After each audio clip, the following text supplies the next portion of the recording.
we weren't streaming for that, Jeff, so good. I would rather not talk about skipping day. Okay? Was that a good thing we weren't streaming or a bad thing? It's actually a bad thing. But I did catch it in the audio, so that's all good. Well, that's always a good thing. All right, we are...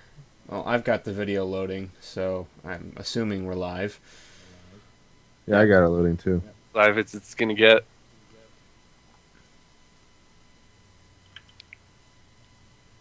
I'm going to post this on Facebook, and then we're good to go. All right, how are my levels, Sam?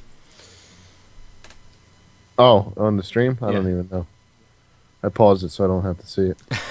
Well, I paused it too and muted it because if I unmute it, it echoes. Echoes? Yeah.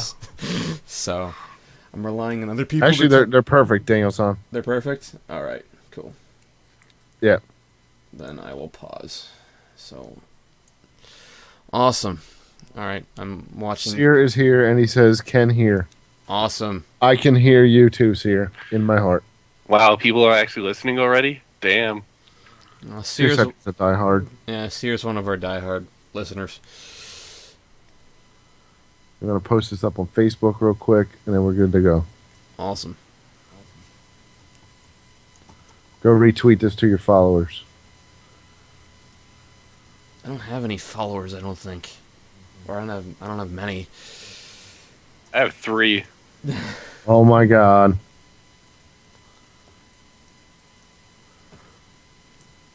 Boop. Because you guys, I guess we should probably start getting your names out there more. You could follow Dan on Twitter. I'm sure my name will get out there eventually.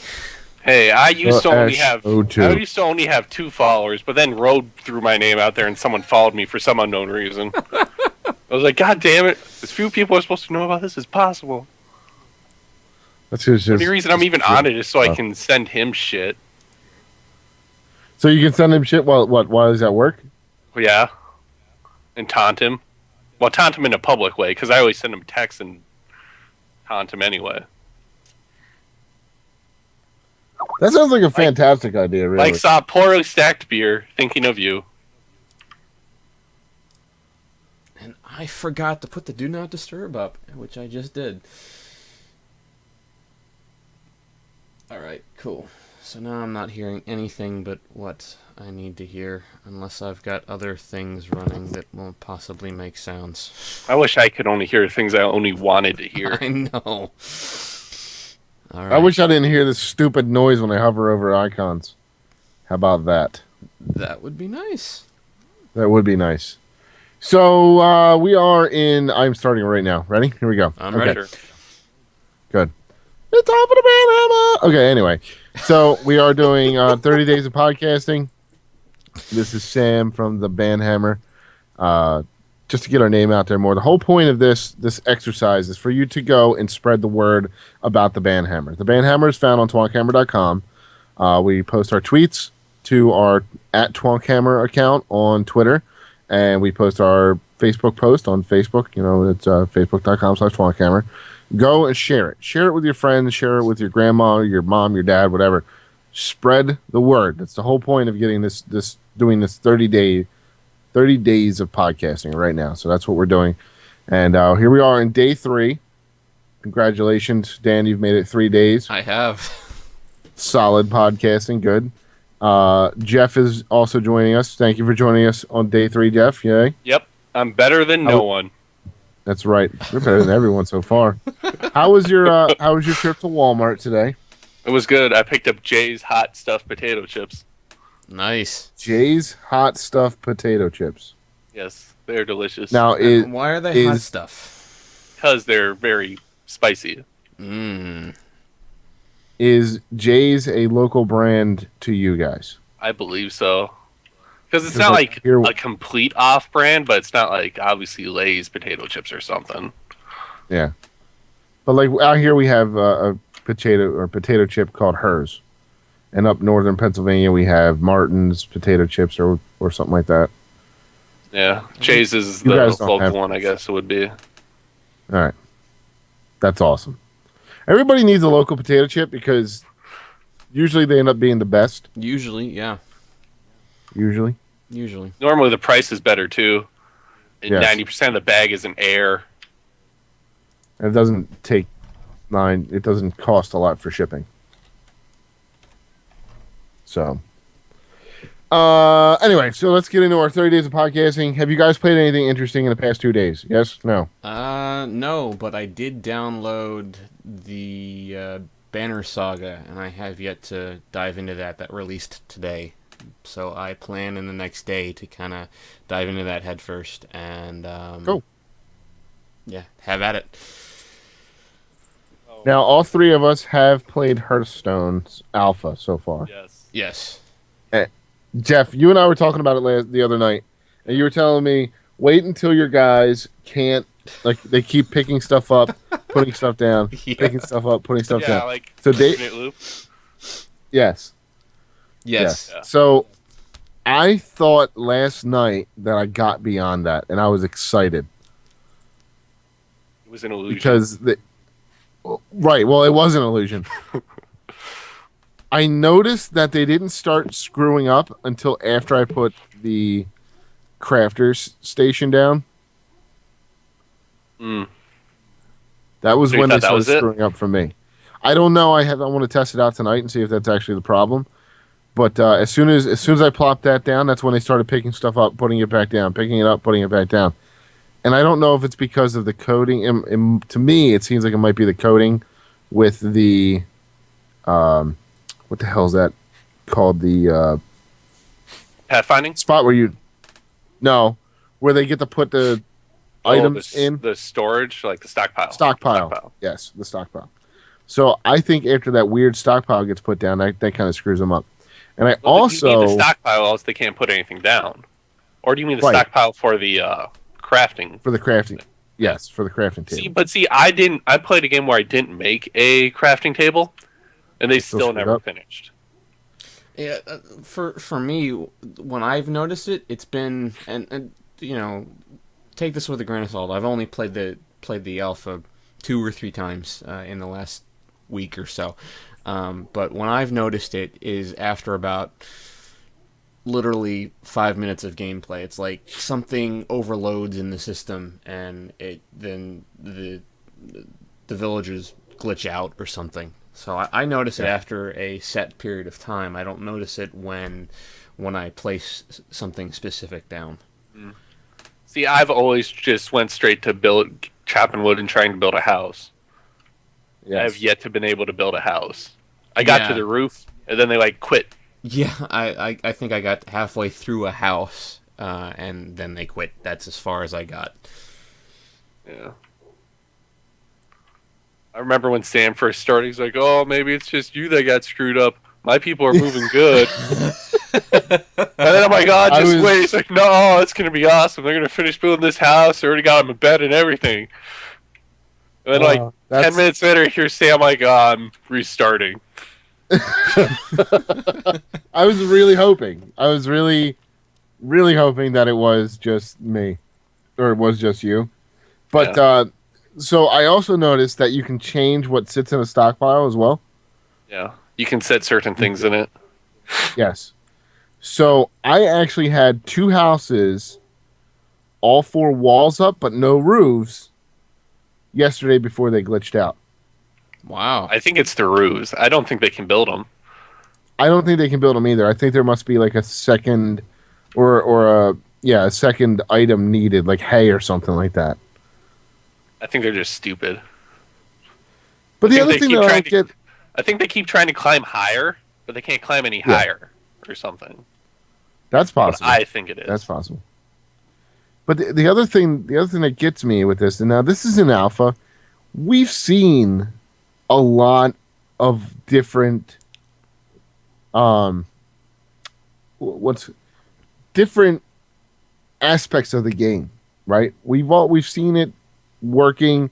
We've seen the monsters. We've seen stuff like that. How the hell did the programmers either get to that point or not include that in the alpha? What monsters? That's what I don't understand. Monsters. Well, see, they don't even have any combat people yet, so they'd be really hard. The only thing they have finished program looks like is the Carpenter, and that's not finished at all. So Yeah, but is that reasoning because you have to unlock stuff as you go along? I don't know. Well, they pretty much said when they released the alpha, this is like all we got, and you can only craft like 2 things. More shit's coming later. Yeah, and if I there's no combat in it right now at all. It's just building with the caveat that they only have part of the Carpenter done. Yeah. If you can figure out a way to kill stuff with a Carpenter, man, be my guest. Yeah. And I think we got the name wrong. I think we said Hearthstone when it is in fact Stonehearth that we're talking about. Yeah, it's Stonehearth. Stonehearth, sorry. Yes, don't confuse. Stone is the WoW trading card game, right? Hearthstone is the trading card game, yes. Yep. So right now we're talking about Stonehearth. Yes. So Dave just showed us an article, and we're going to have to look at this. We'll discuss this one on tomorrow show, I think. It's about net neutrality and all that shit. Okay, that'll be a big topic. About that today. That'll be a big discussion. Yeah. We'll have to move this to tomorrow. Let's just put this away. Awesome job, government. That's about it. Yeah.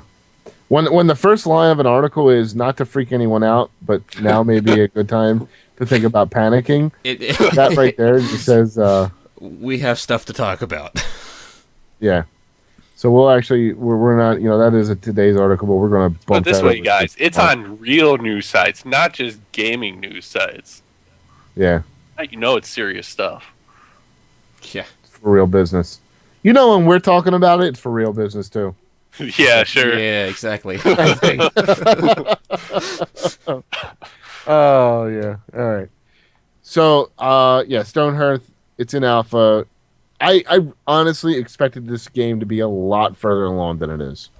Like I told you, just pray the reason they're so far behind is because they're working on their own engine. Because if they're not working on their own engine, there's no excuse for it to be this far behind. Well, it is a custom engine. They built the engine from scrap. Then it's reasonable. Yeah. But I'm looking forward to when the game is actually finished. I mean, this alpha, this incarnation of alpha, is a big step forward for them. But they did warn us it is completely unpolished. And I'm not talking about polishing. But the fact that I could do literally 3 things in the game that I've been waiting for almost over a year now. Yeah, it's pretty close to a year. It's pretty close to a year. I'm a little perturbed. I'm gonna pull out my entitlement rule. I'm just telling you, dude. If anyone who's done programming knows, if you're starting from an engine from scratch, it will take you forever to do an engine. Right. That's what it is. Once I learned that they were doing their own custom engine. Yeah, it's not based off of anything. They're literally doing it from the ground up. They should have probably used an engine from somebody else. Probably, but I think the reason they went ahead and did their own engine because they want to do some very specific stuff. They want to be completely mod friendly, so you can dump anything you want in the game. More or less. That's included with their package, though. Yeah, that's included. I should be able to go and design a sword and drop it in the game. Yeah, but that's part of the reason that they're designing their own engine, so it can support that. Right. Unity, if they were to use Unity, I don't think Unity can do that out of the box. They would have to mod Unity very heavily to do that. No, yeah, you're right. But anyway, I'm looking forward to it. I'm still looking forward to it. It's a voxel game, and I'm looking for a nice, enjoyable voxel game. We've tried various voxel games in the past, and none of them have kind of lived up to what we thought they were going to be. Remember Cube World? Cube World was pretty good before the person disappeared off the face of the earth. They're still around, but yeah, it lasted around. Let's put it this way: on the internet, if you don't say anything for 4 months, you might as well be dead.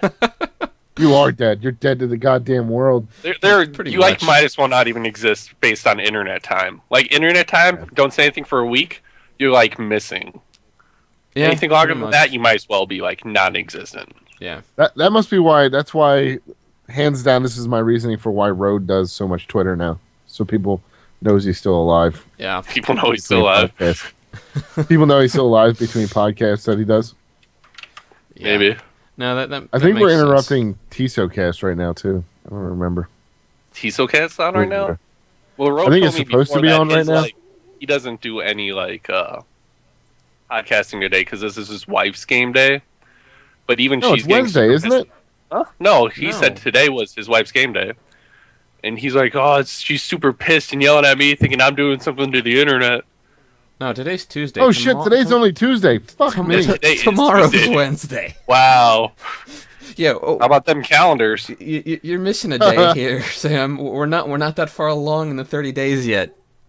I'm not worried about the 30 days. I just thought it was fucking Tuesday. I thought it was Wednesday. Wow.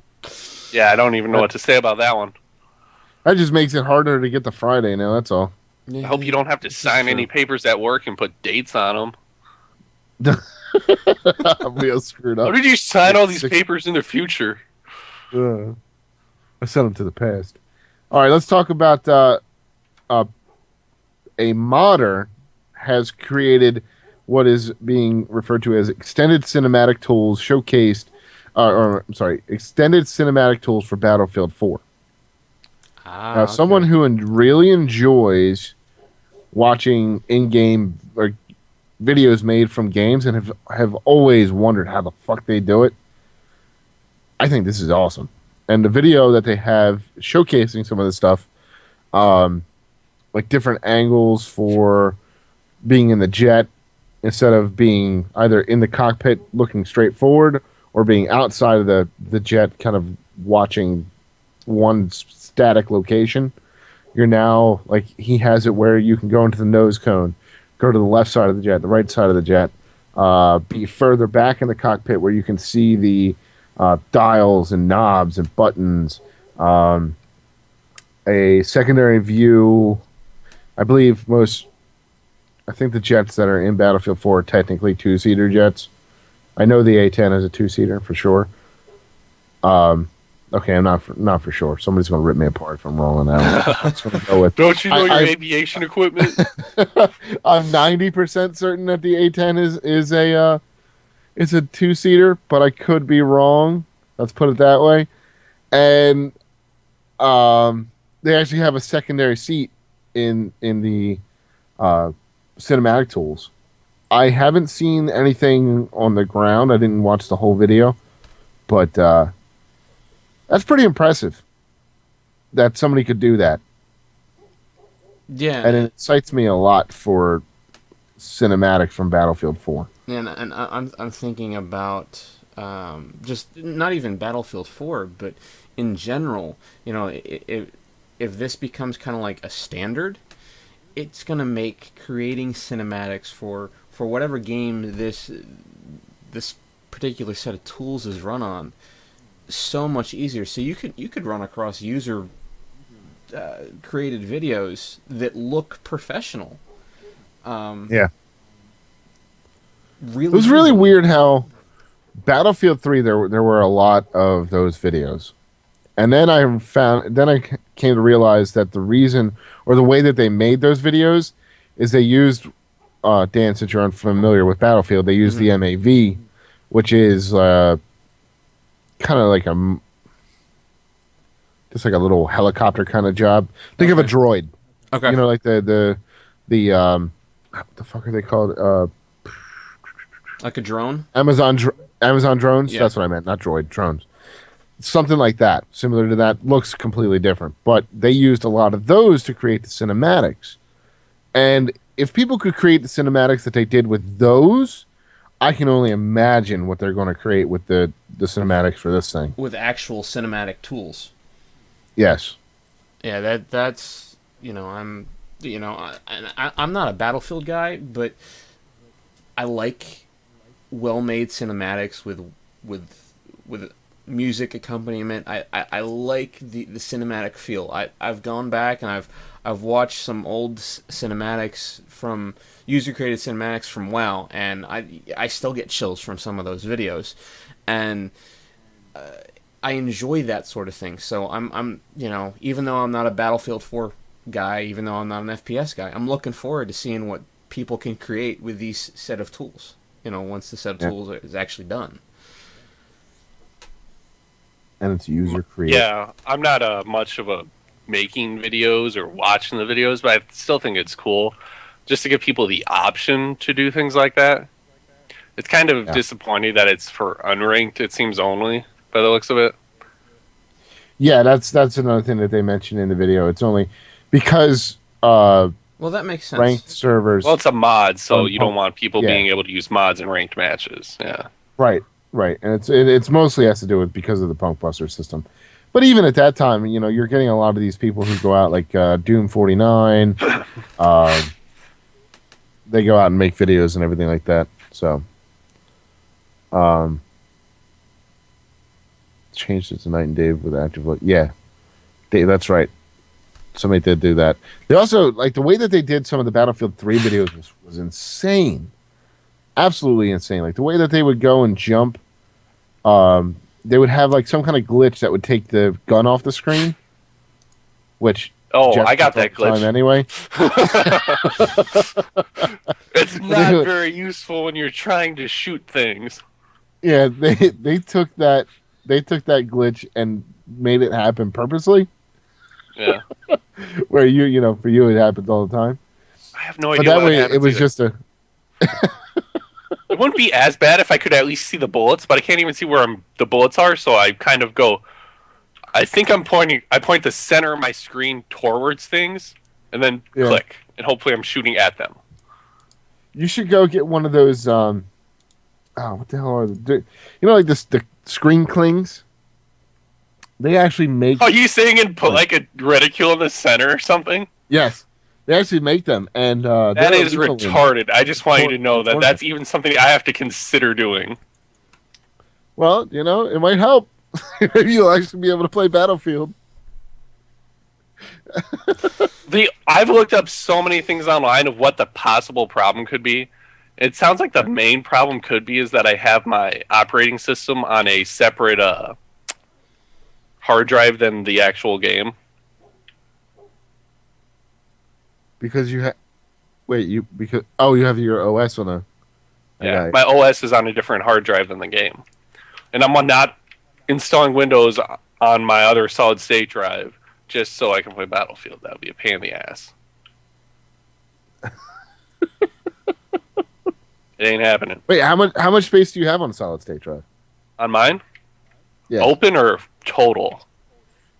What is your... 500 total. Okay. Jesus Christ. How long have you had it? 500? Wow. About a year and a half.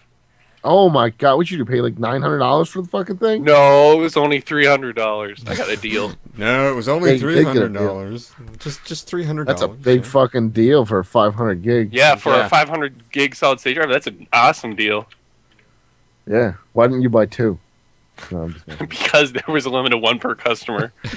Oh. So get your wife to buy one. I don't have a wife. Cricket. Dude, didn't you hear about my first podcasting thing? No. When I told Rory about how I was just friend zoned? I assume a little too much, apparently. I'm trying to find this because I know they're real. Yep, solid state drives? No. This right here. I want to put the link in the chat so everybody can see what I was talking about, and I will put the link to you so you can see what I was talking about. This shit, you just get that. Nice. That's awesome. Load up a game, put it in, and then you're good to go. You can play Battlefield again. God. The thing is, it probably wouldn't even be accurate anyway. Well, shooting from the hip is a little bit easier. That's always a bonus. But shooting regularly, no, you're right. It's probably not accurate. It would probably just give me this false sense of security. I'm hitting him, and then they'll turn around and be like, why are you shooting the ceiling? Hey, at least your defense worked. That's always a good thing, because then you can just heal us all. Help with that. All right. Yeah, so let's move on. I think, like I said, I think that's awesome what they're doing. I think more games should have it available as well. Moving right along to Tomb Raider Definitive Edition. There's a IGN today comparison and analysis of the Tomb Raider Definitive Edition. Definitive Edition is coming out for PS4. PS3 still had the regular version, and then they compared the two different videos and different gameplay throughout the game.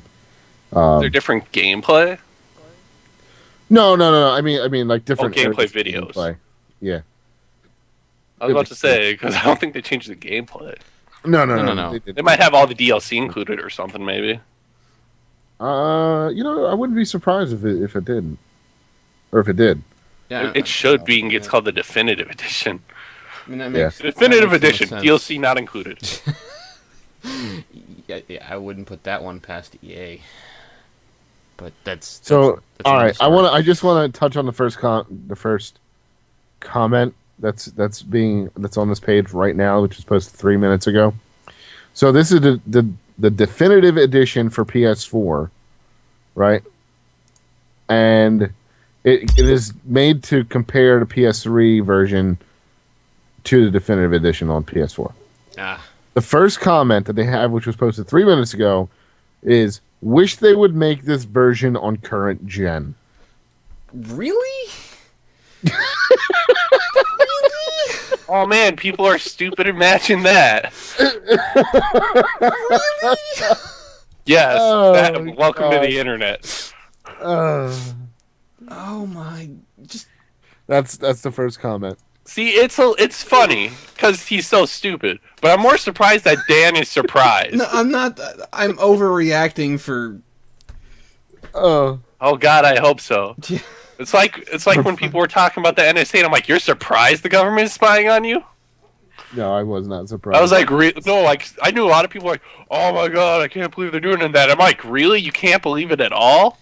You don't have this little inkling down in your soul that maybe the government's not spying on you? Don't you watch movies? Don't you live in actual world and not some fantasy land? I like my fantasy land, damn it. I don't know. I was looking at the comparison video before the show, and I must say I am thoroughly impressed.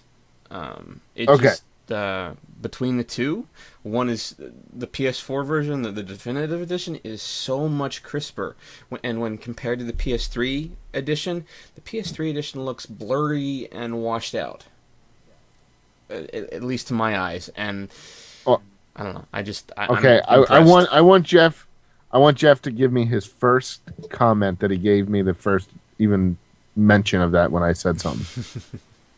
Oh, you want to know what the definitive version is? PC. End of conversation.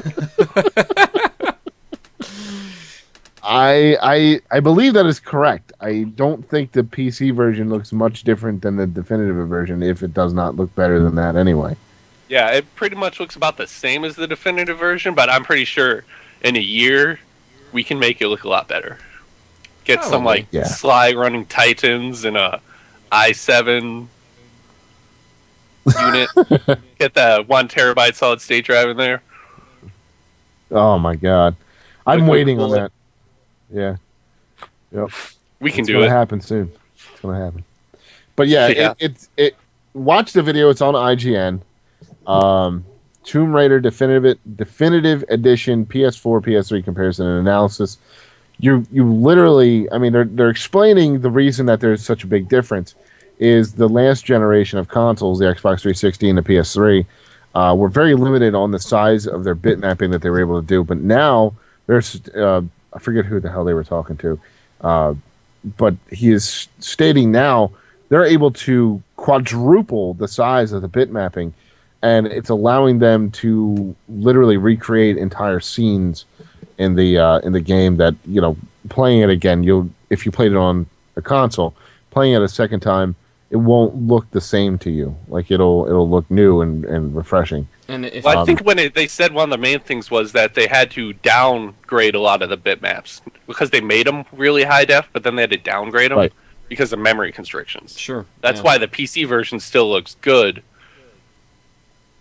because the original data was still upped, which is weird because normally they don't program that way when they make games.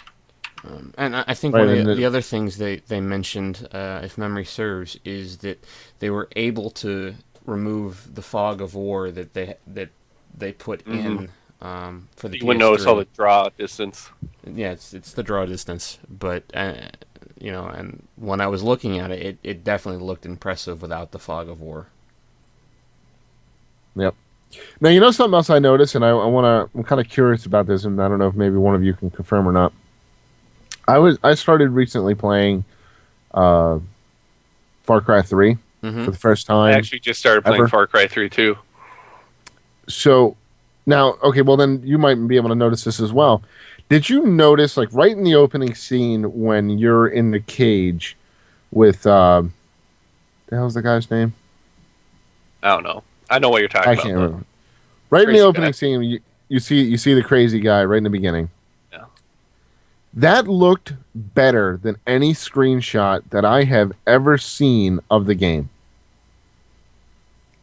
To me, like he looked like his character that played him, or he looked like the person that played his character. I honestly think in Far Cry 3, the only problem I have is I think the eyes are a little too shiny. Yes. That is the only complaint I have, which is, as far as complaints go for graphics, is pretty good. Yep.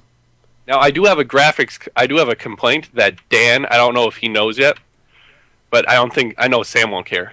The next Tales game, Dan, is still going to be on the PS3. Oh, I know. It's going to be in 2015. That's ridiculous. Actually, no, it's going to be 2014. Huh? Last time I read it was 2015. I just read something today. It said 2014. They pumped it up? I don't believe that. But I know it's going to be PS3, and I'm perfectly fine with that. PS3 still has two solid years of life left, and for what Tales does, they don't need anything more than the PS3 right now. I guess. I don't know, man. I want more particle effects. You wanted more particle effects. Well, I'm okay with it. I don't have a PS4 yet, so I'm That's why he doesn't care. I don't care. I don't have a PS4 yet. I don't have a PS4. I think it's on PS3 till I get one. Exactly. I want to point out something real quick. I want to point out something that Dave just posted. He said, "Watch the video." Fucking crack scenes to be where they spent most of the time working on. If you watch the video and they're showing, because you're always behind Lara Croft anyway. Watch her go through the game. They're showing you like her going up a hill. Kind of crouched so her ass is hanging out. Yeah. They show her going up on the hill on a PS3 version, then they switch over to the PS4 version. They like made her ass crack like stick out so much in the new version. It's ridiculous.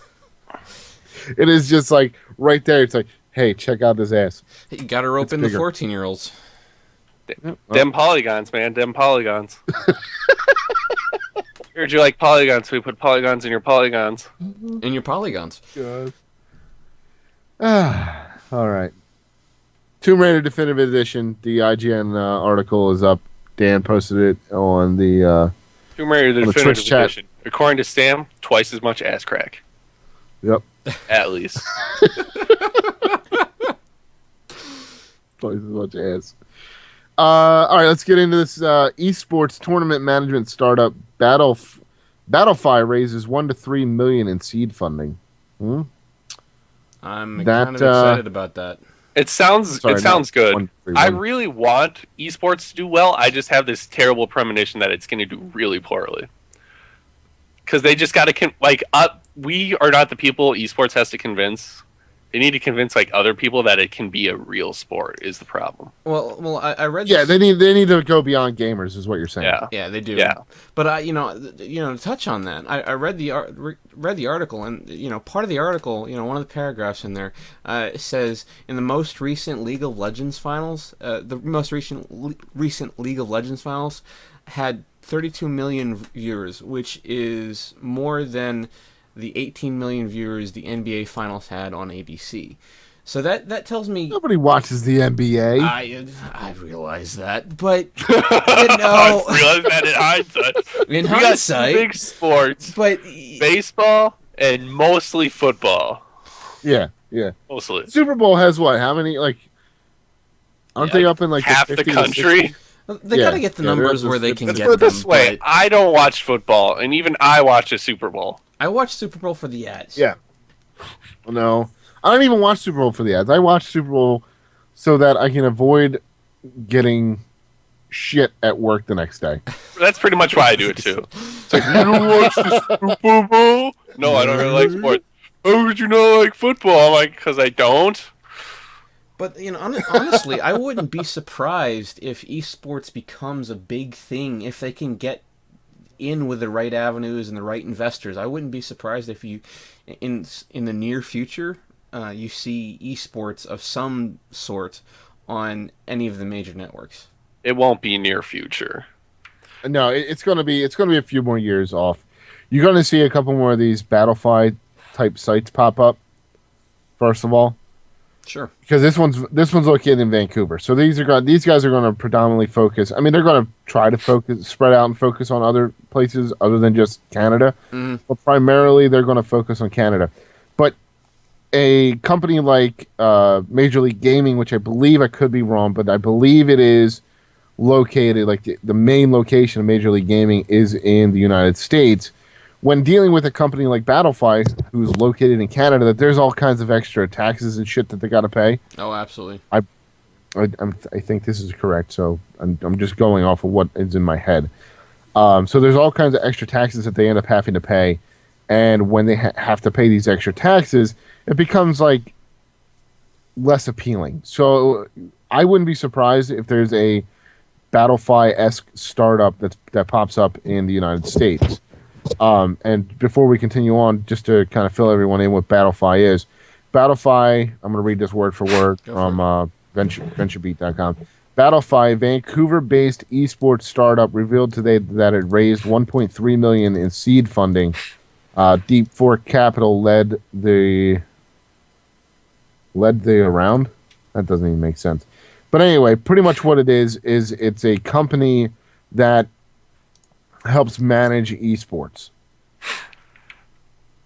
like setting up teams, tournaments, leagues, content, stuff like that. So they would go and help like MLG manage their players and their teams and this and the other thing.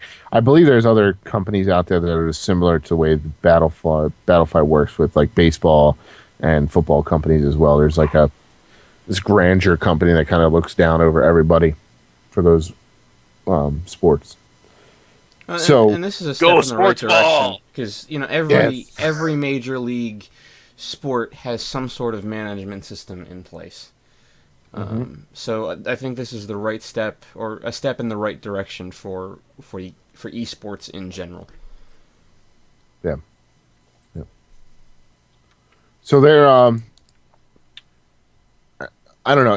It needs, esports needs to be bigger in the United States. I think there's a lot of potential for it, but at the same time, the United States is taking a lot of shit for their gaming. Yeah, as we have to fight as hard to keep the games that we have as the government fights to shut the games that we have down. We'll put it that way. I am not afraid of the government shutting any of our shit down as much as games being accepted as something beyond not even being accepted more than other things, just being accepted that they're at the same level as other hobbies. I game a lot, as most of you guys who listen to the podcast know when I say all the games I play. I'm like hesitant to tell people I play so many video games because they like give you this look like, why the fuck do you do that? I'm like, you watch like 40 hours of TV a week. I don't want to hear your shit. But the fact is, like, you tell people you watch 40 hours of TV, no one cares. Tell people you just played 10 hours of video games, they're like, oh my god, what is wrong with you? You're a fucking nerd. What's wrong with you, Jeff? Seriously. I don't know. Yeah. Too much crack, I guess. No, I mean, you're right. You're absolutely right. Gaming is not nearly as accepted as it is in like South Korea. South Korea is a completely different beast. I won't even compare the comparisons there, man. That's a completely different thing. But I mean, look at it. Look at how it is in South Korea. You have to. Let's look at it for a second. They're heavy, or their players, even the ones that aren't top tier players, still make, in comparison, millions of dollars because of how awesome they are playing. They pack arenas, like soccer field size arenas, to support those teams. To support those players. Play on the big jumbotrons. I mean, that's the way it is. And I mean, Twitch has helped it a lot here, but I don't know. It's just, I want to start an esports bar. What do you think? I've been to a bar that plays esports occasionally, like the big ones, like StarCraft finals and League of Legends finals and stuff like that. If esports gets popular enough, I wouldn't be surprised if you see bars like that. Just like I said, the first thing before esports can be popular is gaming needs to lose its stigma as being a loser-ish activity. Because, like I said, I'm afraid to tell people. A loser? No, you know what I mean. Don't give me that shit. We just had this conversation 2 seconds ago. Yeah, I know. I absolutely agree with you. I do. What's wrong with watching lots of porn? You know what? Some days I'd almost be more willing to admit to that than playing so many video games. Dude, that comment is thrown around so much in my office. Like what, that they'd rather admit to watching porn than playing video games? No, not that specific comment, but it's like, what's up with your office? The guys walk around talking about watch porn, da da da. The girls walk around watch porn, da da da. What office are you in? And the joke every time this happens, like, if I take somebody's computer to wipe it out to read, just to do a fresh install on it, like, their first thing is like, hey, make sure you get rid of all the porn for me. What? That's like, no, seriously, what office are you in? Because my office is not like that at all. Any place I've worked has frowned upon the watching of pornography on company. Well, I don't think they actually watch porn there. I hope it's just some kind of in-joke there.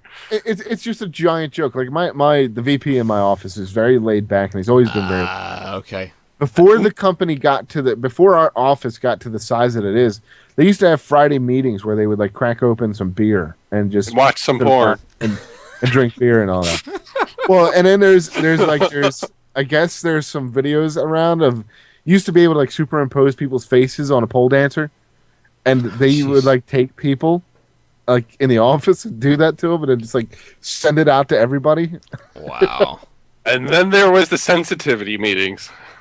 Yeah, so after the office got to be 80 people, that all calmed down a lot. Yeah, kind of. See, we don't even have that many people in our office, but damn, there's no way we'd be talking about porn in the office. No, any place I've ever worked, that's kind of just been a taboo subject. People just avoid because you end up working in faith-based places that are organizations. Faith-based. Yes, there you go. That's the best way to put it. Good job, Dan. I work in a factory that makes plastic bags. They are not classy people, and they do not talk about porn. Yeah, you probably have a lot of women that work there. We have 3 women that work in the office, and 2 that work on third shift. There are barely any women in that factory. Oh. And the reason I want to make sure that I don't want to get ripped apart for saying women that work, the reason that I make that comment is because most women are sensitive. Most men feel that women are sensitive to that topic. Even though... Oh, well, the fact is, even in our handbook, it says, if you have a comic or a calendar or something that might be considered sexist and someone views it and they complain, then you're in deep shit for sexual harassment for, having a... if you, had a little comic and you showed, your buddy from work, and then someone walked by and glanced at it and was like, oh... There's this older gentleman who works in the office, and his wall of cubicles is full of images, like pictures of his old cars, pictures of hot rods, his family, some fake Madonna who looks really like, I thought it was a wax doll. Here it's just some actress who was pretending to be Madonna. You know, all kinds of stuff like that. He used to have like pictures of like girls that were like had under boob showing and stuff like that, and they only recently made him take it down. Oh my god! See, wow. I'm like in a separate office from the rest of the office people, and I share an office with one of the few women in the place, and she probably wouldn't even give a shit if I did that. The only thing is, I wish I could get her to stop talking about her kids. Like, she'll just start talking to me about her kids. I'm like, oh my god! I don't say it out loud, but I think it. I'll start sending you stories of my kid, and you can share. Oh, you can go fuck yourself. It's like it wouldn't be too bad either. That's she just important. Like gives me the most graphic stories about her kid. Like, oh, got up this morning and then my kid had changed his diaper and shit was all up and down his back, and I'm like, why are you telling me this? Oh, so she's a new mother? Well, it's her second kid. Oh, all right. Well, then that doesn't count. She shouldn't be telling you stories like that. She shouldn't be telling me those stories anyway. If it's the first kid, it's okay. Yeah. I don't even know how to bring this back around to gaming. I got one. No, it is. GameStop stock dipped like 30%. Are you serious? Yes. Because of below expected sales for used games since the new console generation. Yeah. Well, I don't know if it's exactly 30. I can probably find an article for it, but it was like low. Did you see that Nintendo went up either 10 or 20%? I forget which one it is. Those handhelds, man. No, yeah, well, I guess it was the handheld. And I keep seeing all these articles. No, I keep seeing all these articles that people were saying in their opinion pieces, obviously. But people are saying that the Wii U has won the console wars over the holiday season. What? Yeah, not anything to do with sales, not anything to do with sales, but because that system seems to be more stable and more people are behind it. That's just what I'm reading. I call bullshit. I wouldn't necessarily think the Wii U is more stable. My bad. 22.5%. I just that kind of no. I call BS. I was like, even Dan couldn't think of an excuse. I couldn't. I couldn't. He's like, no, you don't. No, never mind. That's bullshit. It is. It's just complete bullshit. It's such bullshit. I haven't heard a single I haven't even heard non-gamers say anything good about the Wii U yet. I think the new Mario's good, I guess. Yeah. But I mean, from what I hear, it's still fairly similar to older Mario's, I guess. You can only do so much with existing IP. Like the Wii U, like the Wii U is a great family system. It was definitely the Wii U's problem is the marketing is completely wrong for it. Yeah. That is the biggest problem with it. They should have never named it the Wii U. It should have been like Wii 2 and been done with it. Wii 2 probably would have been a good one. You know what would have been smarter? Never naming the first system Wii in the first place. I actually liked I forget what the code name for it was, but I liked the code name better than Revolution? Yeah, whatever it was. I think it was Revolution. Because it was going to revolutionize the way people play games. How'd that work out? I would have stuck with that. Nintendo Revolution. That would have been perfect. Yeah. And then they could have called it Nintendo Next Revolution. Huh? Yeah. Yeah, sure. Called it Rev 2. Rev 2. All right, moving on. What else do we have here, Daniel-san? DayZ sales hit 1 million milestone, quote unquote, shots fired to the traditional. I had to click the link. The fired against traditional publishing model. Now, I don't know. I guess the DayZ model kind of goes along with the alpha model. Minecraft model. Yeah. Yeah. The alpha sale model. That Minecraft started so long ago. Yeah. 1 million in sales. Is this $1 million in sales, or is this 1 million copies sold? I think they mean 1 million copies. I think they mean 1 million copies sold. Okay. I don't know where to go with this because it's. Well, we were talking. It goes right back to. Well, didn't you guys just talk about it recently? Yeah. I mean, we were talking about. Well, it was 800,000 the other day. Yeah, we were talking about DayZ yesterday a little bit, and being that. I could have sworn we even talked about it on Sunday when I was on for that. Yeah, that's what I mean. Like we talked about it then. We've talked about it, but I just. I just thought it was an interesting article that, this quote-unquote proves that the traditional publishing model isn't the end-all, be-all of publishing models. But we already knew that, from the evidence that Mojang has given us, from the evidence that other... To be fair, I don't think DayZ is the best one to be throwing the gauntlet down for that either, because technically it's kind of an existing IP. Well, the old version one. Oh, well, no, okay, I see what you're saying there. So it's not like it's a brand new thing. Right. No, the standalone is exactly that. It's a standalone of the mod that is DayZ. It's like if it was a brand new thing and it broke out like that, I'd be like, yeah, that's completely changing shit. But since it was DayZ, and it's like, yeah, people already knew they liked DayZ. They just wanted it cleaner with its own interface that wasn't buggy as shit. Which is what I assume DayZ standalone accomplishes. Yeah. It accomplishes a lot of different things. I saw a hilarious video last night where this guy, a group of guys ran up on 3 people who were running around. 2 of the guys were wearing yellow jackets. And he's like, okay, you sit here and you sit here. Here's what's going to happen. You have to run to the axes, yellow jacket men. There can only be one yellow jacket man on this server. So pretty much he ended up making one of the guys kill the other. Well, that was the plan. But instead, the second yellow jacket man got up and started running the opposite direction.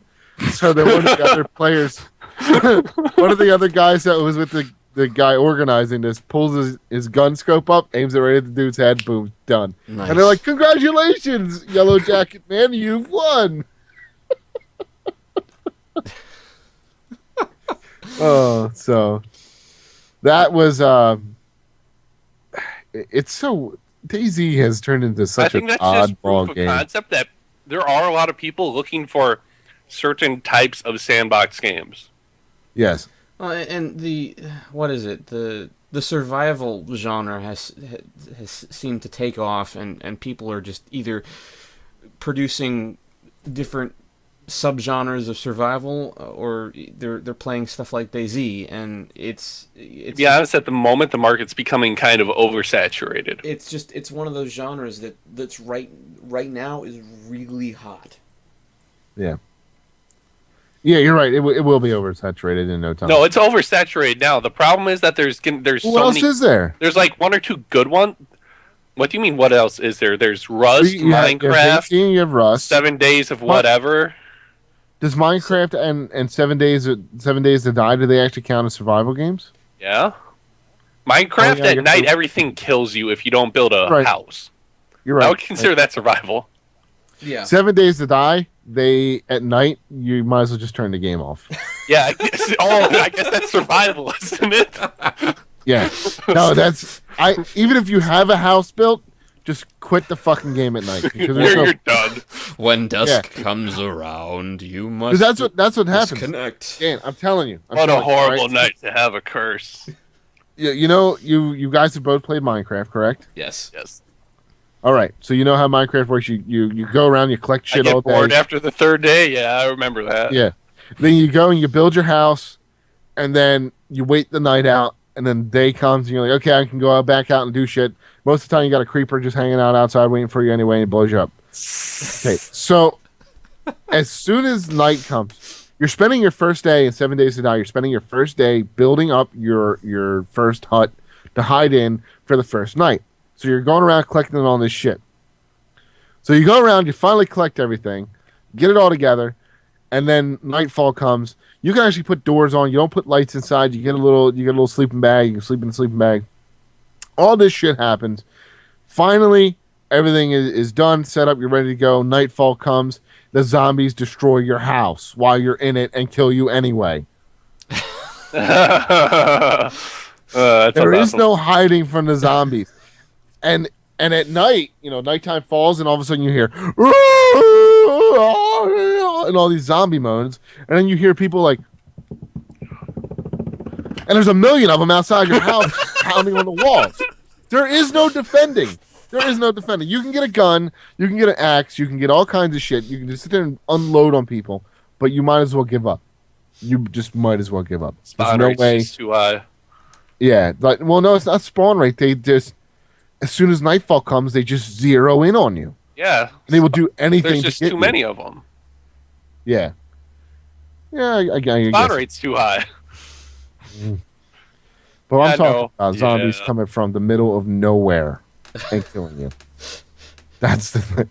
So the one round I played, I ended up spawning outside of a junkyard, which had tons of guns in it. And I was like, hell yeah, I am set for the night. Then I found a spot where the zombies couldn't get me. So I hopped up on this roof, and I'm hiding out, set for the night, right? And I'm like, yeah, good. So I walk, nightfall comes, and I'm like, I'm not going to sit here and unload all my bullets. I'm just going to hit these guys in the head.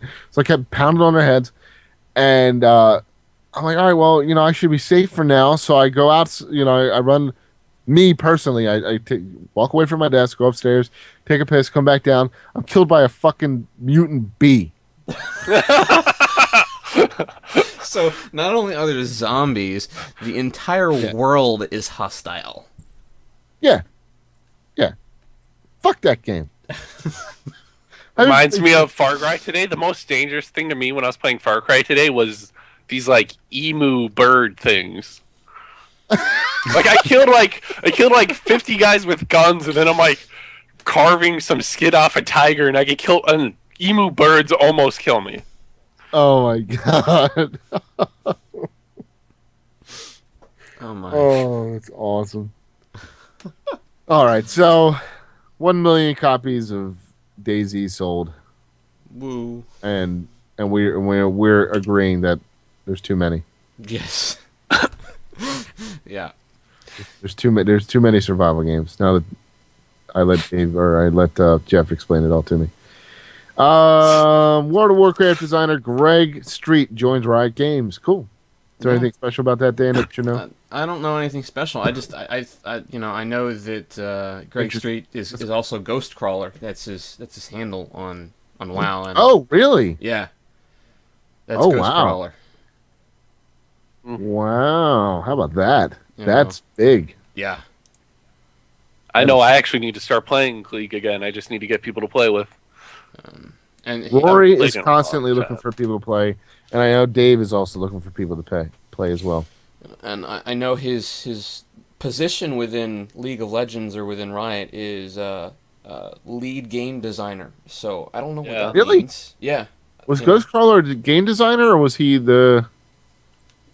No, he wasn't. He was the lead systems designer in World of Warcraft. He is now in Riot Games the lead game designer. Ooh.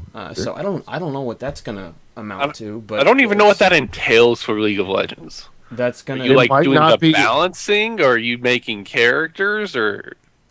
Well, the only problem is it could be something different, right? It could be getting ready to fire up something else. God, maybe.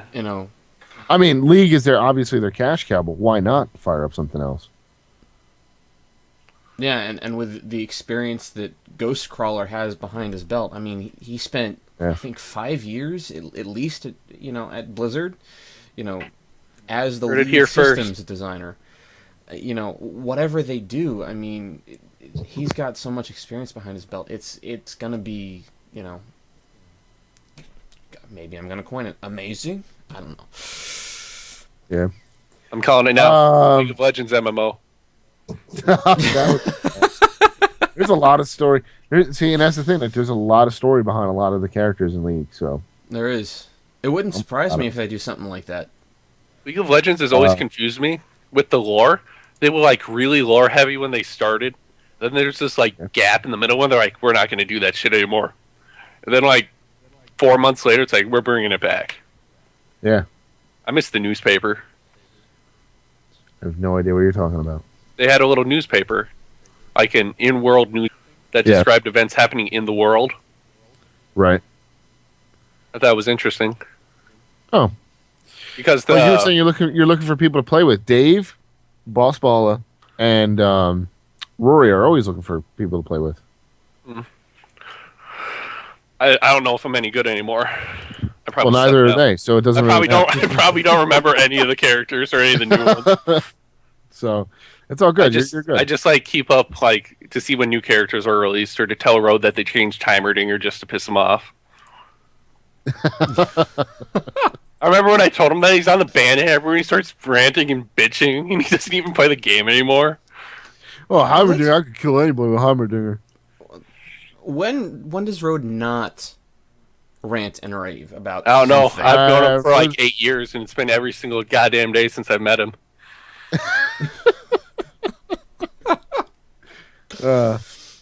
Yep. All right, so we've got one last story to kind of. Actually, we got a second one I'm going to throw in here, but go ahead. All right. What about keeping this to an hour? Sorry, no. My next one's short. I'm actually excited about it.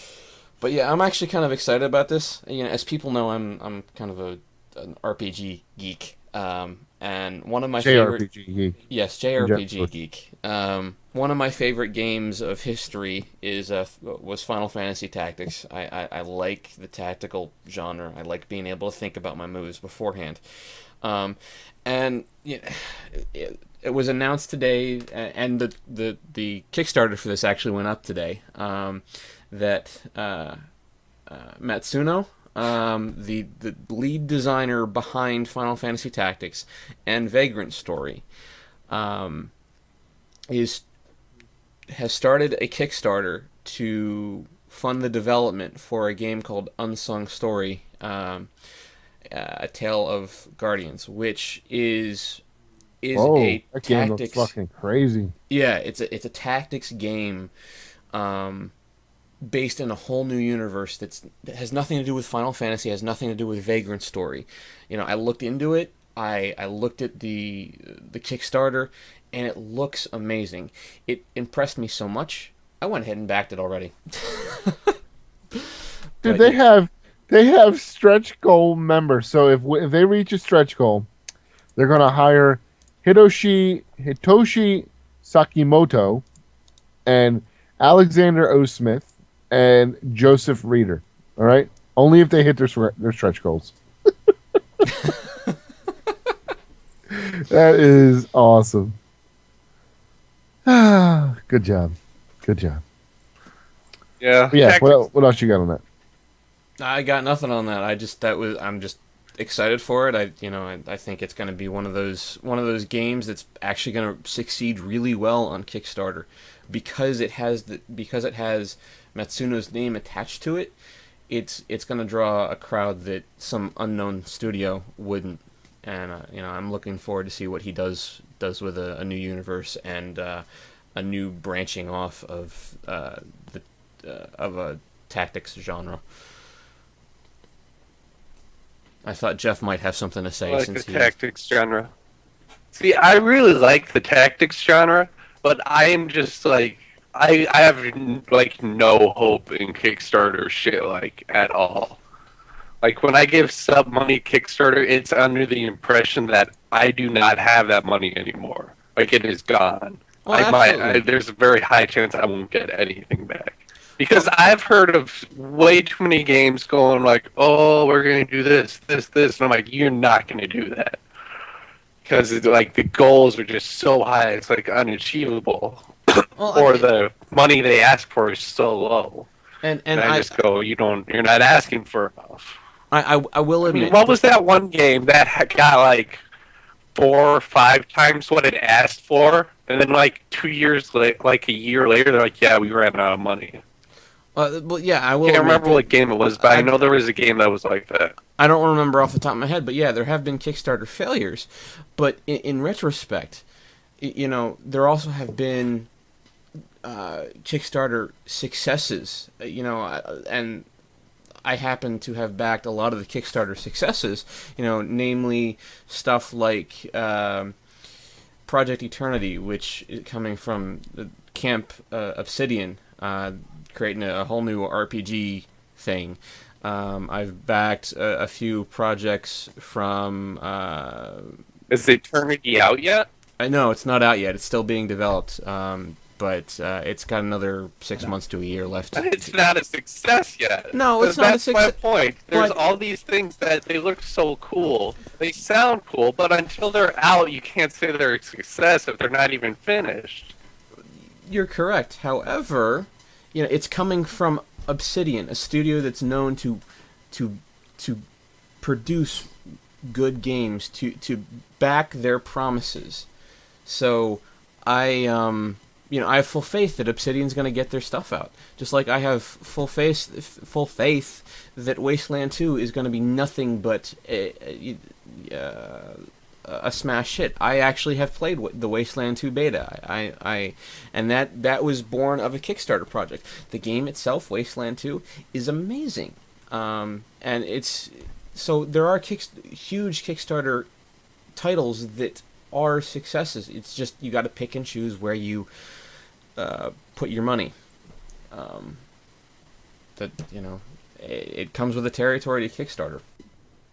I don't expect to get any of my money back when I support a Kickstarter game. That's just my thing. Like, yeah, that's like what I said. Like, if I give any money I've given money to a few Kickstarters, but it's normally ones with very modest goals. Like the Wasteland one had we're gonna make basically another Wasteland. We're not gonna try to make it some 3D first-person shooter, explore all your shit like Skyrim. We're gonna make like Wasteland, which they did.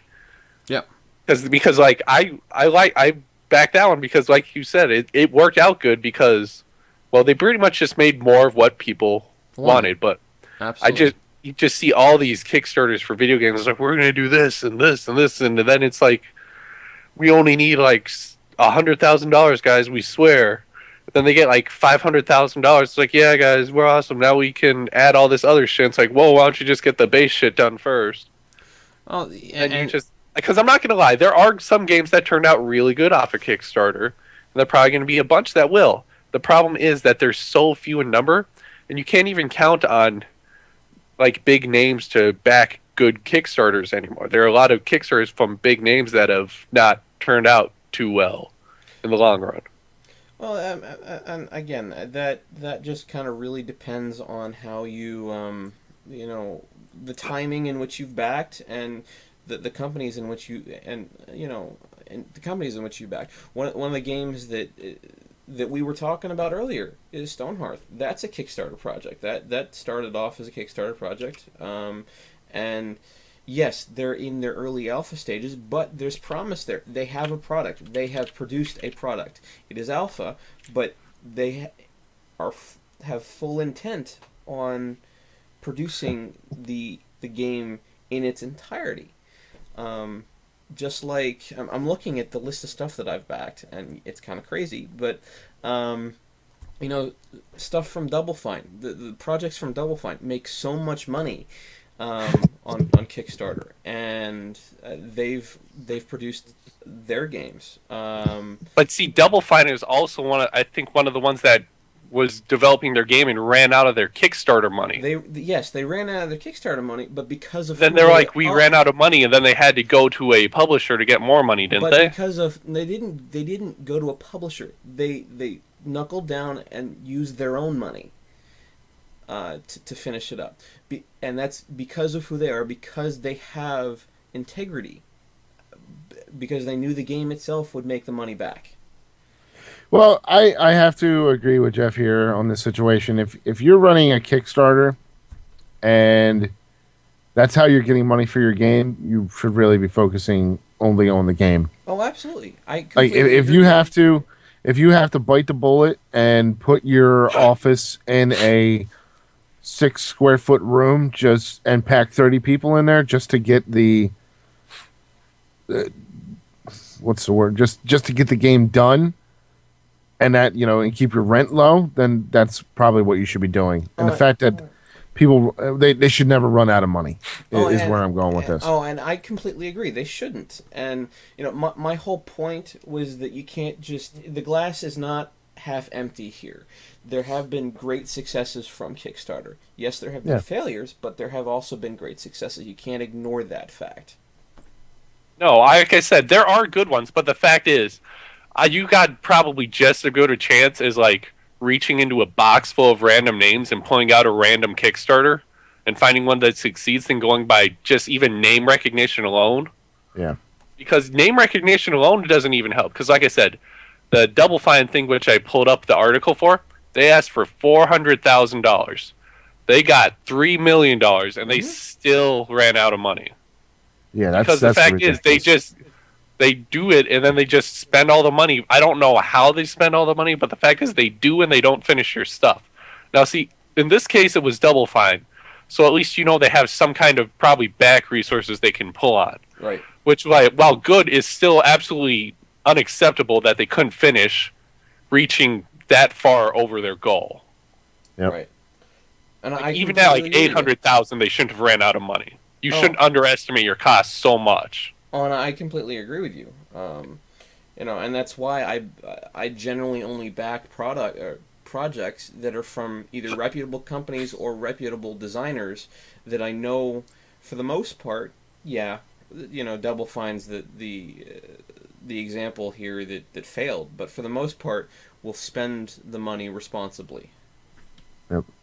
I don't know. We're going to have to wait probably, I want to say 2-3 years to see how a lot of these Kickstarter projects finish. Oh, yeah. And then hopefully someone's going to probably create a table to see fail success rates of Kickstarters. I'm glad you just volunteered. Huh? I'm glad you just volunteered for creating that table. There's no way in hell I'm doing that. You got to find someone with a lot more drive than me, man. I'm too busy playing the video games. Anyway, we need to wrap this up. So... Yeah, we do. We do need to wrap it up. We did really well. I'm actually surprised. Jeff, you did really well today. Congratulations, sir. Thanks. That's what I do. Thanks for coming on. Appreciate it. Yep. So if you want to learn more information about this podcast and the podcast that we do, make sure you go and check out www.twancamera.com, twitter.com/twancamera, facebook.com/twancamera, youtube.com/twancameraent.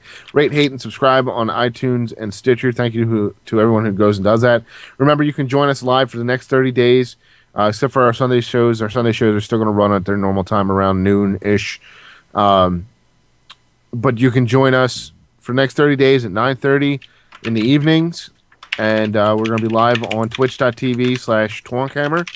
And you can also go to our advertiser sites and check out twancamera.com/audible and get yourself a free audiobook. And if you go and buy anything on Amazon, do us a favor. Go to twancamera.com/Amazon. It'll kick you over to the main Amazon site. And then anything that you purchase, we get a portion of what your sale is, a percentage of the total cost. Vertical mice. So if you go do that. What's vertical that? Mice. Vertical mice. Go buy your vertical mice. And we also found out that it also works for if you go and buy Kindle stuff as well. So thank you to everyone who goes and does that and has been doing that. We really appreciate it. It's been helping us out immensely. But otherwise, I think that's going to wrap us up. Don't forget, tomorrow we'll be here live again at 9:30 p.m. Eastern Time, available for you guys to listen on twitch.tv/twancamera. It's very important that you guys get out there and spread the word about this podcast. We've been going for almost a year now, almost 2 years maybe. We'll be getting close to that, and we're trying to expand our numbers even further beyond where we are. So if you're in the chat channel, thank you for joining us. We appreciate you guys coming out and listening. Hope you guys had a good show. And one last thing that I wanted to bring up before I forget, and I'm excited about this, R.B.I. Baseball 14 coming spring 2014 on consoles, mobile devices. Nice. I'm excited because R.B.I. was one of my favorite baseball games back when I was a kid. So I am super stoked about it. I am probably going to go try to dig up some pictures and shit. But are you serious? PS3, PS4, PS Vita, get the fuck out of here. I have all those. God damn it. I have none of those. Well, never mind. The Vita is actually a lot better than I expected it to be. Yeah. Well, guess I'm not getting it. PlayStation only. This said current consoles and current and next gen consoles, so I was excited Are you about sure that. it was in current console? Console. Damn, man. Kill Sam's buzz, why don't you, Jeff? Yeah, that dream is gone right away. Hey, he's the one that read it. I don't give a shit about sports games. Well, you know what? Normally I have to agree with you, but I thoroughly enjoy. See, I play pretty much everything except sports games. Yeah. I don't know. Hopefully it's good. I used to play it on the NES. That's where I played it. So, with that said, looking forward to seeing how R.B.I. baseball turns out now that it's only a Sony. How are you gonna put Major League Baseball on Sony only? I don't know. They have like exclusive rights to MLB The Show or whatever. Oh yeah. So I think they've had the MLB franchise for a while. Yeah, but they had MLB on. What was the 2K was on the Xbox. I'm saying, like, I think ever since like MLB The Show or whatever, hasn't that just been Sony then? Yeah. That's been a couple years, hasn't it? Yep. Oh, and this was announced this evening. That's even better. Yeah. You got time to buy that PS3/PS4 / Vita. If you buy a Vita and a PS4, you can play your PS4 games on your Vita. If they're within distance of each other. Created by Namco. That's why I like it, because everybody played Namco games. Oh well. Better than Namco games? Bamco games. Bamco? Bamco, yes. The hell's a Bamco game? And Namco, they make a lot of games together. They just call them Bamco games. Really? Oh, how about that? It's all the Tales games. It's all Bamco. Oh, all right. There we go. All right. So with that said, ladies and gentlemen, thank you for joining us this evening. And we hope you can tune in and listen to the show with us tomorrow. I'll be there. Twitch.tv/Twonkhammer. I think I'll be drunk tomorrow. Oh, come on in then. That's so have yourself an awesome, safe week. Glad you guys could join us. Or awesome, safe evening. We'll talk to you guys all tomorrow. Peace out, everybody.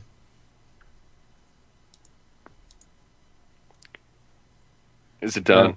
Now, I'm going to say this. Somewhere around the 1 hour and 3 minute mark, my fucking computer went nuts. Oh, no. Was that when Jeff was sounding like a robot? Yes. But actually, Dan was sounding like it to me. Right. It's whoever you were listening to. Yes. It was both. So to Sam, it sounded like both of us. Yes. Yes, it was. So